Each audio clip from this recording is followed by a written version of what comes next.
इस सीरीज की नई वीडियो में आपका स्वागत है। इस सीरीज में पहली वीडियो में हुआ था पानीपत का युद्ध, अब दूसरी वीडियो में है पानीपत के युद्ध के परिणाम।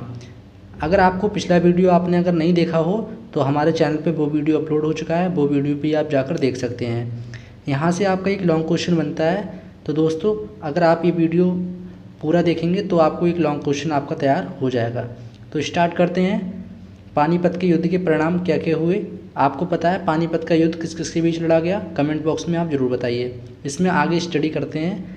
1526 ईस्वी में पानीपत का युद्ध निर्णायक था। इससे भारतीय इतिहास में एक नवीन युग का आविर्भाव यानी उसकी स्थापना हुई और एक युग का अंत हुआ। BN मजूमदार ने इस युद्ध के विषय में क्या लिखा है? पानीपत की लड़ाई लोधी वंश के लिए कैनी के युद्ध के समान थी। इस युद्ध ने लोधी साम्राज्य का प्रभुत्व समाप्त कर दिया। इससे एक युग का पतन और दूसरे का आविर्भाव हुआ।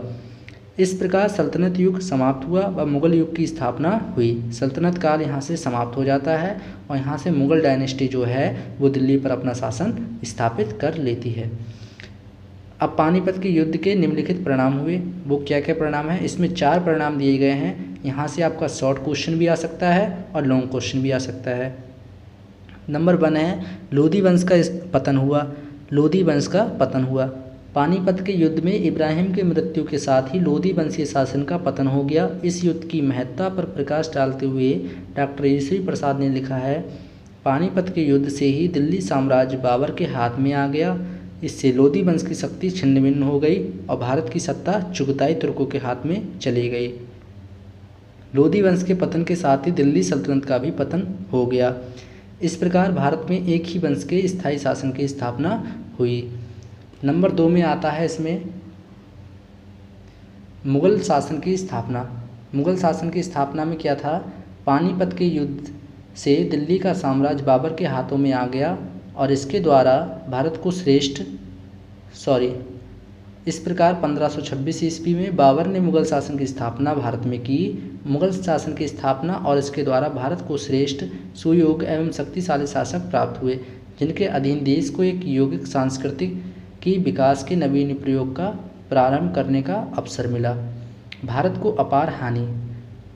पानीपत के युद्ध में इब्राहिम लोधी के पराजित होने के कारण भारत को अत्यधिक हानि का सामना करना पड़ा।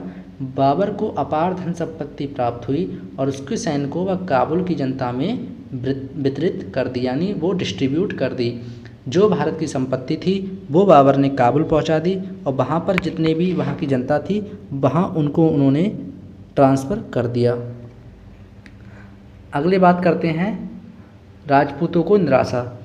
राजपूतों को निराशा, इसमें क्या है कि जो राजपूत थे उस समय तो वो अब निराश हो गए, क्योंकि अब इब्राहिम लोधी तो उसका शासन तो समाप्त हो गया और दिल्ली पर मुग़ल शासन की स्थापना हुई।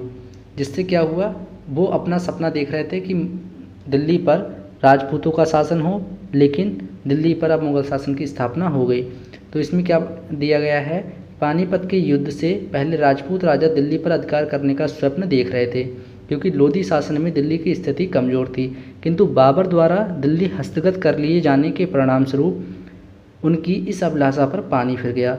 इसके साथ ही ये भी स्पष्ट हो गया कि अब राजपूतों को बाबर का सामना करना पड़ेगा, क्योंकि बाबर अत्यधिक महत्वाकांक्षी था। जो बाबर था वो बहुत ही महत्वाकांक्षी शासक था। अब राजपूतों को जो है बाबर से लड़ना पड़ेगा। जैसे राजपूत शासक के युद्ध जो हैं, बहुत से युद्ध ऐसे थे जो बाबर ने लड़े थे, जैसे खानवा का युद्ध हो गया, चंदेरी का युद्ध हो गया आदि। तो इसमें हमने ये देखा कि पानीपत के युद्ध के क्या क्या परिणाम हुए।